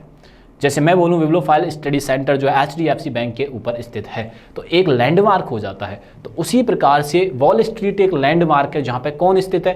न्यूयॉर्क का स्टॉक एक्सचेंज स्थित है। ये वॉल स्ट्रीट एक तरीके किसका नाम नहीं है एक्चुअलिटी में। ये क्वेश्चन ऐसे ही पूछा गया, SSC में ऐसे ही पूछा गया, RRB में ऐसे ही पूछा गया है। पूछने का तरीका थोड़ा सही नहीं है। रीज़न है उसके पास लैंडमार्क, ये एक्चुअल में लैंडमार्क है, नोट है, एक नाम है वॉल स्ट्रीट। जैसे ये वॉल स्ट्रीट है, मैंने कहा इसका नाम वॉल स्ट्रीट है, इधर क्या है? स्टॉक एक्सचेंज है, समझ में आया? इधर बैंक है, तो इस साइड में जो स्थित है ये 8 लाइन रोड है। वॉल स्ट्रीट जो है 8 लाइन रोड है। ठीक है, समझ गए होंगे मैं जो समझाना चाह रहा हूँ। तो आंसर क्या हो जाएगा? सी आंसर हो जाएगा। वॉल स्ट्रीट किसका नाम है? न्यूयॉर्क स्टॉक एक्सचेंज का है, जो वॉल स्ट्रीट के राइट में स्थित है। नेक्स्ट चलते हैं, फसलों का आवर्तन क्यों अनिवार्य है? फसलों को हम परिवर्तन क्यों करते हैं बार बार? फसलों को बार बार परिवर्तन करने से क्या होता है? फसल बार बार परिवर्तन करने के क्या क्या कारण हो सकते हैं? तो फसल को परिवर्तन करने के बहुत सारे कारण होते हैं। देखो, हमें ज़मीन की उपजाऊपन बढ़ाना है, फर्टिलिटी बढ़ानी है, समझ गए होंगे आई थिंक। ठीक है, उसका जो अगर अपन किसी भी फसल को अगर रोटेट करते हुए करते हैं तो जो उसकी उपजाऊपन जो होता है वो उसका बरकरार रहता है। अदरवाइज हम ये काम नहीं करते हैं तो बरकरार ना रहकर उसकी जो फर्टिलिटी है वो धीरे धीरे कम होती जाती है। क्या होता है बच्चों? फर्टिलिटी कम होती चली जाती है। तो उसी तरीके से मृदा के उर्वरता को बढ़ाने के लिए बिल्कुल सही बात है, हम फसल का जो रोटेशन करते हैं वो किस कारण से करते हैं? मृदा की उर्वरता को बढ़ाने के लिए, खनिजों की मात्रा बढ़ाने के लिए बिल्कुल भी नहीं, प्रोटोन की मात्रा कम करने के लिए बिल्कुल भी नहीं, विभिन्न प्रकार की फसलें लेने के लिए नहीं। जो मेन कारण जो होता है वो होता है मृदा की उर्वरता बढ़ाने के लिए। जो मेन कारण क्या होता है? मृदा की उर्वरता को बढ़ाने के लिए। उत्तरी ध्रुव को खोज किसने की? नॉर्थ पोल की सबसे पहले खोज किसने की? और नॉर्थ पोल पे जाने वाले व्यक्ति कौन थे? देखो, इसमें ना बहुत सारे मिथ हैं, बहुत सारे दावे किए जाते हैं, अलग अलग व्यक्ति अलग अलग दावे करते हैं। जैसे 2 व्यक्तियों के नाम बताता हूँ, रॉबर्ट पियरी, ये भी अपना दावा कर रहे हैं, और कैप्टन कुक भी अपना दावा कर रहे हैं। रॉबर्ट पियरी कह रहे हैं मैं गया था भैया, और दूसरी तरफ बोलते हैं कैप्टन कुक साहब मैं भी गया था। ऐसे कैसे मेरी बात? लेकिन दोनों में से जो सही माना जाता है, हम जो यहाँ पे सही मानेंगे वो रॉबर्ट पियरी को मानेंगे। रॉबर्ट पियरी वह व्यक्ति होते हैं, रॉबर्ट पियरी वह व्यक्ति होते हैं जो नॉर्थ पोल को डिस्कवर करते हैं। बात समझ में आई कि नहीं? हमारा आंसर जो हो जाएगा बी हो जाएगा। ये बात आप लोग यहाँ से ध्यान रखिएगा। ठीक, ये नौसेना में एक नेवी ऑफिसर होते हैं, ये बात भी ध्यान रखना। नेवी में काम कर रहे थे तो उसके दौरान ये सारे ये काम करते हैं रॉबर्ट पियरी। साम्यवाद के अनुसार समाज का मुख्य दुश्मन कौन है? साम्यवाद का अनुसार है प्राइवेटेशन। साम्यवाद हमसे ये कहता है कि भैया सारी चीज़ें सार्वजनिक कर दो, आप लोग कमाओ भी सार्वजनिक, चीज़ों सार्वजनिक होनी चाहिए, सभी उनको बराबर यूज़ करने चाहिए। जब प्राइवेटेशन आता है, जैसे मैं बोलूँ अंबानी साहब के पास तो बहुत ज़्यादा प्रॉपर्टी है और एक व्यक्ति गरीब है, तो ये जो डिफरेंस है ना, यही साम्यवाद को समझाता है कि एक व्यक्ति इस संसार में, पृथ्वी में, इस देश में इतना अमीर है कि उसे पैसे की कोई कद्र नहीं है। एक व्यक्ति ऐसा भी है जो कि 2 वक्त के खाने के लिए भोजन भी नहीं जुटा पाता है। एक ऐसा व्यक्ति भी है जो भोजन 2 वक्त का भोजन भी नहीं जुटा पा रहा है। तो आप इस बात से समझ सकते हो कि भैया ये जो डिफरेंस है ये साम्यवाद समझाता है।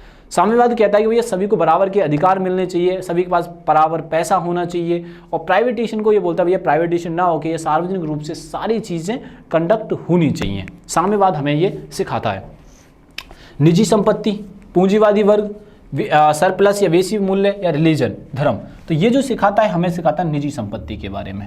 मैंने अभी मुकेश अंबानी जी का आपको एक उदाहरण दिया। मुकेश अंबानी इतने ज़्यादा रिच होते जा रहे हैं, लेकिन हमारे देश में जो गरीबी है वो बहुत ज़्यादा बढ़ती जा रही है। बेरोजगारी है वो बढ़ती जा रही है। अगर यह इक्वलेंस अगर सभी में होता तो शायद सब लोग खुश होते कि भाई तू भी इतने कमा रहा है, मैं भी इतने कमा रहा हूँ, बोले सर लेजीपन भी आता, तो उसके लिए अलग ऑप्शन चीज़ें निकल के आती हैं। तो एक जो पूंजीपति में और एक गरीब व्यक्ति में जो डिफरेंस दिखाया गया है उसे हम साम्यवाद कहते हैं। उसका मुख्य जो दुश्मन होता है वो होती है निजी संपत्ति, प्राइवेट एसेट या प्रॉपर्टी। ठीक है, आइए नेक्स्ट चलते हैं। निम्नलिखित में से किसका सफेद नमक से जो शुष्क मौसम के दौरान कुछ क्षेत्रों भूमि को आच्छादित कर देता है? मेरा कहने का मतलब यह है और इस क्वेश्चन का कहने का मतलब है कि सफेद नमक, एक वर्ड हुआ है बच्चों सफेद नमक। हम जब कच ऑफ रन में जाते हैं तो वहाँ पे लोग नमक को एक असेंबल कर रहे होते हैं, नमक को एक बना रहे होते हैं। उनके बारे में ये कहा जाता है जो नमक में अपने वो ये कहना होता है उनका नमक के जो बना रहे होते हैं उनके पूरा जीवन, नमक मजदूरों की मैं बात कर रहा हूँ पर्टिकुलर, नमक मजदूरों का जीवन ऐसा है बच्चों कि उनका एक तो कंप्लीट जीवन उसके नमक को बनाने में लग रहा है। जब उनकी डेथ होती है तब उनका अंतिम संस्कार किया जाता है, अग्नि संस्कार जब किया जाता है, अग्नि संस्कार करते समय उनके पैर तक, उनके बॉडी तक के कुछ पार्ट ऐसे होते हैं वो जलते नहीं हैं। वो कारण होता है नमक के उनकी बॉडी में एग्जिस्टेंस होना। उनके पैर, उनके ज़्यादातर कहा जाता है जो अग्नि संस्कार जब किया जाता है तो जो अग्नि संस्कार के दौरान उनके जो पैर होते हैं वो जलते नहीं हैं। तो उनका आप जीवन देख सकते हो कि कितना भयमय होता है। वो पूरा जीवन नमक बनाने में निकालते हैं। जैसे मैं लास्ट क्लास में आपको बता रहा था कि पन्ना की खदान के और पास के जो एक गरीब लोग हैं या अमीर लोग हैं, ज़्यादातर लोग इसी में एक उम्मीद में लगे हुए हैं कि हमारी लॉटरी लगेगी, किसी ना किसी दिन हमें एक हीरा मिलेगा और हमारे जीवन को परिवर्तन कर देगा। 10 साल से बच्चे से लेकर एक 70 साल के बुजुर्ग व्यक्ति तक वो सारे काम कर रहा होता है। और कई ऐसे लोग हैं जिन्हें 40-50 वर्ष हो चुके हैं लेकिन आज तक उन्हें कोई हीरे का टुकड़ा नहीं मिला। तो हम इस बात से सोच सकते हैं कि उसी उम्मीद में वो अपनी जीवन कायम कर रखे कि एक दिन तो हमें मिलेगा। उन्होंने अपने जीवन के 50 वर्ष लगा दिए उस चीज़ को ढूंढने में, लेकिन उन्हें आज तक नहीं मिला। कई ऐसे व्यक्ति भी हैं जो 10 साल की उम्र में ढूंढना प्रारंभ किए थे और 15 साल की उम्र में वो सारी चीज़ें मिल जाती हैं। तो डिफरेंस कुछ किस्मत का भी होता है, कुछ मेहनत का भी होता है। तो इन सभी चीज़ों को मिलाते हुए हम देखते हैं कि जो नमक है, नमक मजदूर है, उसका जीवन बहुत भयामय होता है। तो मैं एक डॉक्यूमेंट्री अभी देख रहा था, उनके बारे में बता दूं तो वो डॉक्यूमेंट्री कच्छ के रण के बारे में ही थी और नमक मजदूरों के बारे में थी। उस नमक मजदूरों को रेह कहा जाता है। क्या कहा जाता है? रेह कहा जाता है। के क्वेश्चन के अनुसार ये जो रेह वर्ड जो आया है दौरान कुछ क्षेत्रों भूमि आच्छादित कर लेता है, उसको हम रेह कहते हैं। क्योंकि उस पूरे क्षेत्र पर एक सफ़ेद नमक की एक परत चढ़ जाती है। ठीक है, उस परत को हम बोल रहे हैं रेह। ठीक है, ये बात आप लोग यहाँ से ध्यान रखिएगा। जस्ट फॉर लाइफ पुस्तक के रचयिता कौन है? हॉस्टोवन है, एसी वॉल्स है, वर्जीनिया वुल्फ है, एमिले जोला है। Just for life, just for जो लाइफ लिखी गई है वो जो एमिले जोला के द्वारा लिखी गई है। किसके द्वारा लिखी गई है? एमिला जोला के द्वारा ये लिखी गई। इसके बारे में ये चीज़ आप लोग यहाँ से ध्यान रखना है। ये जो व्यक्ति हैं बहुत ही ज़्यादा इंपॉर्टेंट हैं, बहुत ही ज़्यादा क्या है बच्चों? इंपॉर्टेंट हैं। ये बात इनके बारे में ध्यान रखनी है। जैसे मैं आपको बात करूँ, फ्रांस के रहने वाले हैं और 1884 में इस बुक का प्रकाशन होता है। इस बुक का क्या होता है बच्चों? प्रकाशन होता है। एमिले जोले इसका आंसर है। ये फ्रांस के रहने वाले हैं। कहाँ के रहने वाले हैं? फ्रेंच के रहने वाले हैं। ठीक है, इसका बुक का जो प्रकाशन करते हैं 1884 में कर देते हैं। कब प्रकाशन करते हैं? 1884 में। एक लास्ट वाले क्वेश्चन में एक चीज़ और बतानी है, रेह का दूसरा नाम भी होता है बच्चों। रेह के दूसरे नाम क्या होता है? कलर के नाम से भी बुलाते हैं इसको। किसके नाम से भी बुलाते हैं बच्चों?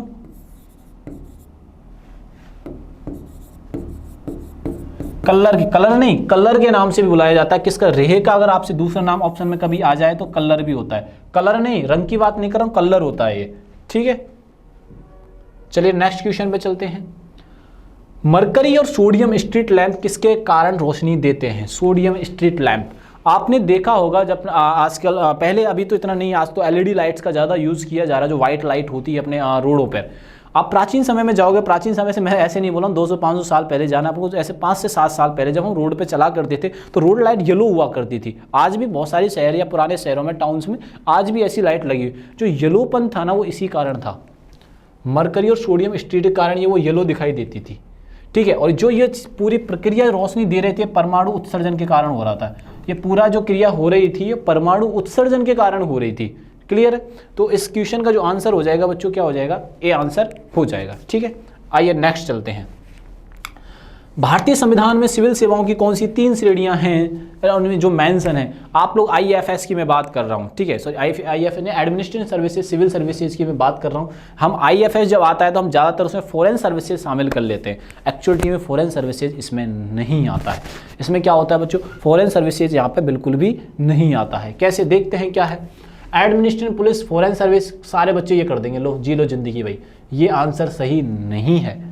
एडमिनिस्ट्रेटिव पुलिस, रेवेन्यू सर्विस, ये भी गलत है। All India central state service, ये भी गलत है। तो डी तो सही होना ही चाहिए भाई। देखते हैं एडमिनिस्ट्रेटिव पुलिस, रेलवे सर्विसेज, ठीक है। इसमें फॉरेन को अपन को फॉरेस्ट करना था, वो थोड़ी गड़बड़ कर दी, इसको अपन सही करते हैं, ठीक है। यहाँ पे ध्यान रखना बच्चों, फॉरेन सर्विसेज नहीं होता, बल्कि यहाँ पे क्या होता है, फॉरेस्ट सर्विसेज होता है। ये बात आप लोग यहाँ से ध्यान रखिएगा, ठीक है। आंसर वैसे ए हो जाएगा इसका। बात समझ में आई है कि नहीं है इसकी, ठीक है। आगे चलते हैं अपन, आओ, फॉरेन सर्विसेज, ठीक है, ध्यान रखना है यहाँ से।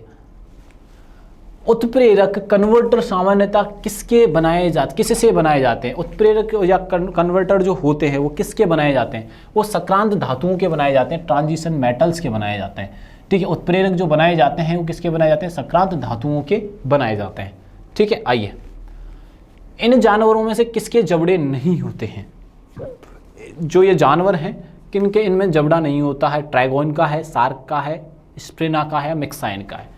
जो जबड़ा जोलेस जो होता है बच्चों, वो क्या होता है? जोलेस जो कारण होता है, जोलेस का जो कारण होता है वो है मैक्साइन। क्या होता है? मिक्साइन होता है, इसलिए जोलेस है बच्चों। ये क्या है? जोलेस है। एक तरीके से फिश का ही टाइप होता है। ये किसका टाइप होता है बच्चों? ये फिश का ही एक टाइप होता है। इसके अलग अलग नाम से ये पुकारे जाते हैं, अलग अलग नाम से क्या करते हैं, उनको पुकारते हैं। ये बात आप लोग यहाँ से ध्यान रखना। ये मेनली यूरोप में पाई जाती है। मेनली ये कहाँ पाई जाती है? फिश होती है एक तरीके, जोलेस मैक्साइन होती है। ये मेनली कहाँ पाई जाती है? यूरोप में पाई जाती है बच्चों। कहाँ पाई जाती है? ये मेनली यूरोप में पाई जाती है। ये बात आप लोग यहाँ से ध्यान रखना। और क्षारीय पानी में होती है ज़्यादातर। ये कैसे पानी में होती है? क्षारीय पानी में ये पाई जाती है। जो मृदु सिल्वरी धात्विक तत्व गर्म होने पर या प्रकाश में खुला रहने पर सहजता से आयनीकृत हो जाता है, उसको क्या कहते हैं बच्चों? ये हमसे पूछा गया है, ठीक है। आइए, तो उसको क्या कहा जाता है? उसे कहा जाता है सीजियम। जो मृदु सिल्वरी धात्विक तत्व गर्म करने पर या प्रकाश में खुला रहने पर सहजता से अवनीकृत हो जाता है, वो क्या है? वो है सीजियम। वो क्या है बच्चों? सीजियम है, ठीक है। नेक्स्ट चलते हैं, आइए। झील में ऊष्मा की अत्यधिक मात्रा के संयोजन को क्या कहते हैं? झील में, जैसे झील है खुले में, ठीक है। अब जब गर्मी पड़ रही होती है, कभी कूदना, ऊपर से पानी गर्म होता है, नीचे से ठंडा होता है। और जो ऊपर जो पानी जो गर्म है ना, वो किस कारण से है? झील हो, कोई नदी हो, कोई तालाब हो, जहाँ पानी रुका हुआ है। नदी में क्यों कंटिन्यू चलता रहता है, तभी भी पानी गर्म होता है वैसे तो, लेकिन तालाब और झील में पानी ज़्यादा गर्म होता है, ठीक है। तो इसमें यह पूछा गया है, झील में ऊष्मा की अत्यधिक मात्रा के संयोजन को क्या कहते हैं? प्रशीतन प्रभाव, ऊष्मा ब्लूम, ग्रीन हाउस या ताप प्रदूषक। इसे कहते हैं थर्मल पॉल्यूशन। क्योंकि मैं क्या बोल रहा हूँ कि जब नदी बह रही होती है, क्या हो रहा होता है? नदी जब बह रही होती है तो उसका पानी, झील जब बह रही होती है, उसका पानी ऊपर से गर्म हो जाता है। उसी को क्या बोलते हैं हम लोग? ताप प्रदूषण बोलते हैं। क्लियर है? ठीक है जी, चलो आगे चलते हैं। अब इसमें मिलान करना है कि कौन क्या वैरायटी रखता है। इसमें क्या है कि जैसे पहला ऑप्शन है क्लोरोफिल। तो क्लोरोफिल क्या है? किसका क्या चीज़ है? किस वजह से? पादप रोग है, प्रकाश संश्लेषण पिगमेंट है, डाइएजोट्रॉफ है, या पादप सतह से पानी की कमी है? ये हमसे पूछा गया है। तो मैं आपको जानकारी के लिए बता दूं, क्लोरोफिल जो होता है, क्लोरोफिल जो होता है वो किससे संबंधित होता है? प्रकाश संश्लेषण पिगमेंट से संबंधित होता है। किससे संबंधित होता है? प्रकाश संश्लेषण से संबंधित होता है। नॉस्टॉक जो होता है बच्चों, वो संबंधित डाइएजोट्रॉफ से संबंधित होता है, ठीक है। आगे चलते हैं, आइए आगे देखते हैं। वाष्प उत्सर्जन। वाष्प उत्सर्जन होता है पादप सतह से पानी की कमी से, ठीक है। और गेहूं की किट है, एक गेहूं की किट्टू होता है, गेहूं का किट जो होता है ना, वो क्या होता है? रोग है, ये पादप रोग होता है बच्चों। ये क्या होता है? एक पादप रोग होता है। ये बात आप लोग यहाँ से ध्यान रखना। तो ये क्या हो जाएगा? पादप रोग हो जाएगा। तो अब देख लो किससे मैच हो रहा है। ए सेकंड में होना चाहिए, ए सेकंड, ये सही है और ये सही है। आगे देखिए, नॉस्टॉक सेकंड थर्ड में जा रहा है, सेकंड में थर्ड, ये तो गलत हो गया, यही सही है। बाकी ये और ये देख लो, ऑप्शन मैच कर लीजिए। तो आंसर क्या हो जाएगा हमारा? डी आंसर हो जाएगा। आंसर क्या हो जाएगा बच्चों हमारा? डी आंसर हो जाएगा, ठीक है। आइए चलते हैं next. In a mountainous areas a natural causes by road blocks is often.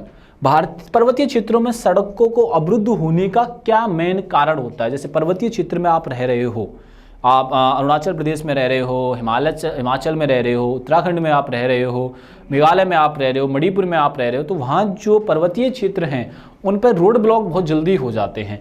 Road block जब होते हैं तो वो किन कारणों से रोड ब्लॉक हो जाते हैं, तो ये हमसे पूछा गया है। तो ये है मेन कारण क्या है इसका, वृक्षों का गिरना, सड़क मरम्मत निर्माण, यातायात की भीड़भाड़, भूस्खलन। तो ये जो लैंडस्लाइड होते हैं ना बच्चों, ये मेन कारण होते हैं पर्वतीय क्षेत्रों में रोड ब्लॉक होने का। चलिए नेक्स्ट क्वेश्चन करते हैं। मृदा अपरदन क्षेत्र के उपचार हैं। मृदा अपरदन क्षेत्र के उपचार हैं, ठीक है। मृदा अपरदन किस कारण से दी रेमेडीज टू सॉइल एरोजन को कैसे रोका जा सकता है? समुचित क्षेत्र की किनाराबंदी करके, भू उपभोग का विनिमय करके, वृक्षों की कटाई करके, पशुओं को चढ़ने की छूट देकर। अब एक बात बताइए, हमें भूमि का इरोजन रोकना है तो हम फसलों की कटाई करेंगे या वृक्षों की कटाई करेंगे, वृक्ष लगाएंगे? सर वृक्ष लगाए जाएंगे, तो ऑप्शन तो ये तो एलिमिनेट ही हो गया।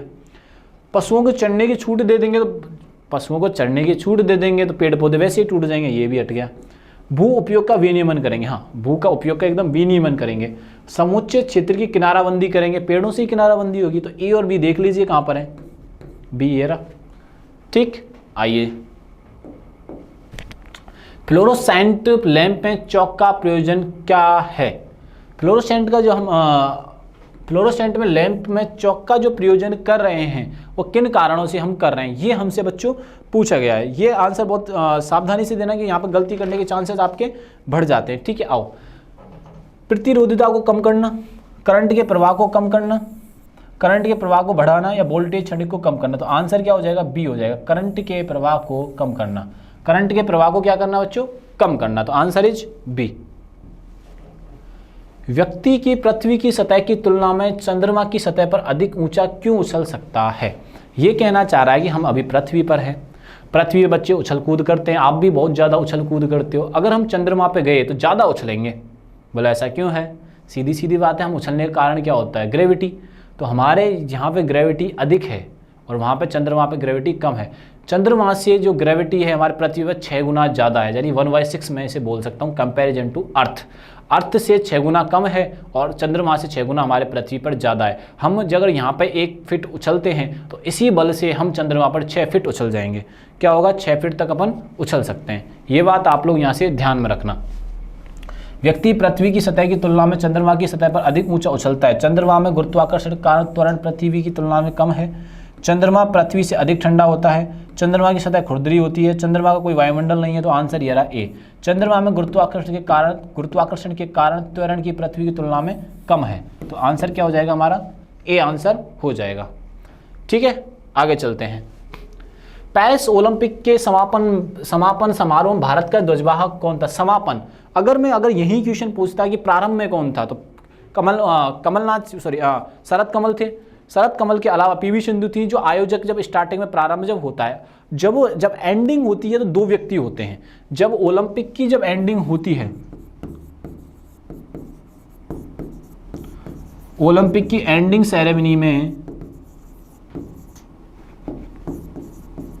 सेरेमनी में ध्वजवाहक एक तो पी श्रीजेश होता है और एक होता है बच्चों मनु भाकर। तो आंसर तो हो गया हमारा मनु भाकर।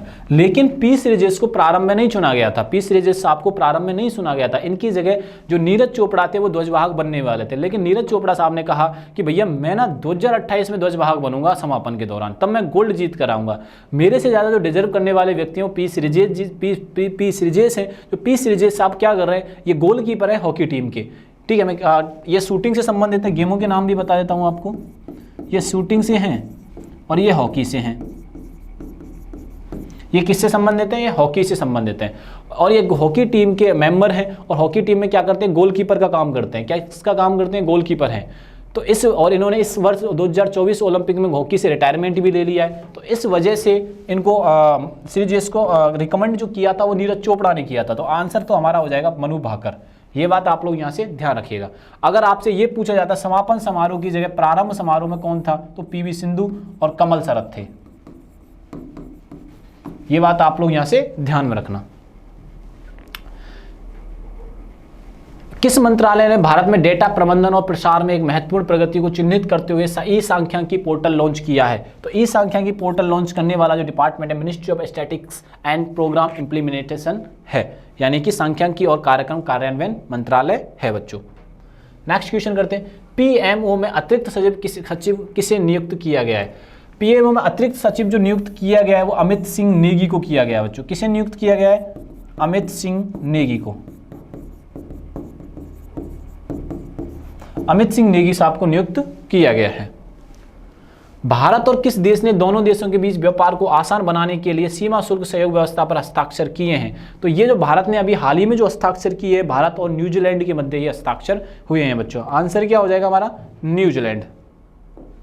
अब इस सीरीज का लास्ट एंड फाइनल क्वेश्चन करते हैं, 15 से 24 अक्टूबर तक किस शहर में विश्व दूरसंचार मानकीकरण का किया जाएगा? मानकीकरण 2024 की मेजबानी कौन करेगा? तो ये मेजबानी करने वाला देश है, वो देश क्या सिटी है, वो है न्यू दिल्ली। तो ऐसे करके हमने बच्चों 50 क्वेश्चन सॉल्व किए। ऐसे करके हमने क्या किया, पूरे 50 क्वेश्चन सॉल्व किए। नई नई चीज़ें आई, बाहर की चीज़ें सीखने को मिली और इनोवेटिव चीज़ें आई, नए नए क्वेश्चन सीखे। सो चैनल को सब्सक्राइब करना, लाइक करना, वीडियो को शेयर करना बिल्कुल भी नहीं भूलना है।